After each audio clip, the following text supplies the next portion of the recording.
What's happening, people? We're back again. Another episode of Chat and Pony all the way from America. We've got a special guest today. We're in Temecula. And when you think it's Temecula, there's only one MMA fighter you think of. And that is the legend, that is Dan Henderson. Oh, thank you. You're more than welcome, as I say. When people say a legend of the sport, you really are the epitome of that. Like, you fought in every organisation. I did it for a while, that's for sure. Had fun doing it, though. The one thing I wanted to ask you was, like, what was it like fighting in a ring, fighting MMA in a ring? I felt like you had to be a little bit better to finish a guy in the ring rather than a cage. You can't push him up against the fence, which is what everybody did back then. Now guys are a lot better at getting up, using the fence, but you couldn't really push them up against the ring and hold them there and finish a guy. So you really had to be a little better with your submissions, or ground and pound was a little tougher. For me as a wrestler, and I hit hard, it was a lot easier to kind of use the ring to kind of corner him a little bit better and try to finish him that way. Yeah, that's like the biggest difference for me from like the early days of MMA to now. Like I never fought in a ring. I don't know what it's like to fight in a ring. Right. Like I've only ever fought in a cage. It's been so long since I fought in a ring though, Yeah. but it was a little bit of an adjustment once I started fighting back in a cage. Yeah. I'd trip over the bottom rail sometimes. I think the way they used to have the cage, there was a little lump padding at the bottom rail. Now I think they got rid of that. The canvas is just into it straight away. Yeah, but things like that, when somebody's punching at you and you trip, it doesn't look good. Yeah.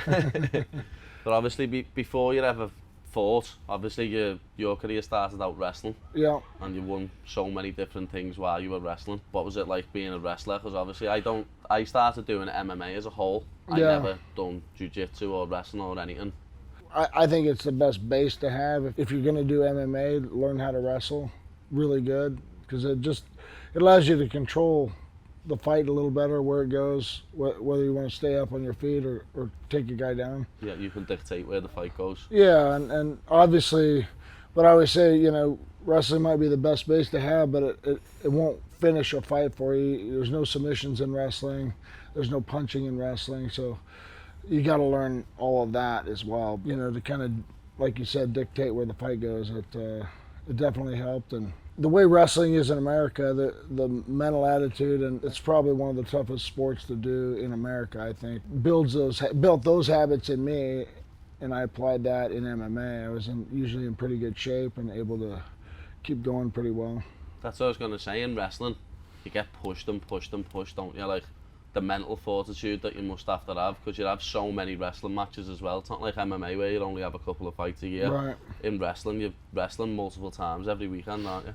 Yeah, for sure. When I tell people, I was only going to do MMA for like a year or so, because my body was beat up when I started MMA, and then, as I quit wrestling, I was doing wrestling and I was doing both for a while. Yeah. For a couple of years, and when I quit wrestling altogether, my body started feeling a lot better, and a lot of people was like, thinking MMA would be a lot worse on you, but the training and everything beats you up about the same. But I was competing 50 times, 60 times a year, different matches, throughout the year, multiple matches in a day. So my body started feeling a lot better, and I kept on going until I was 46.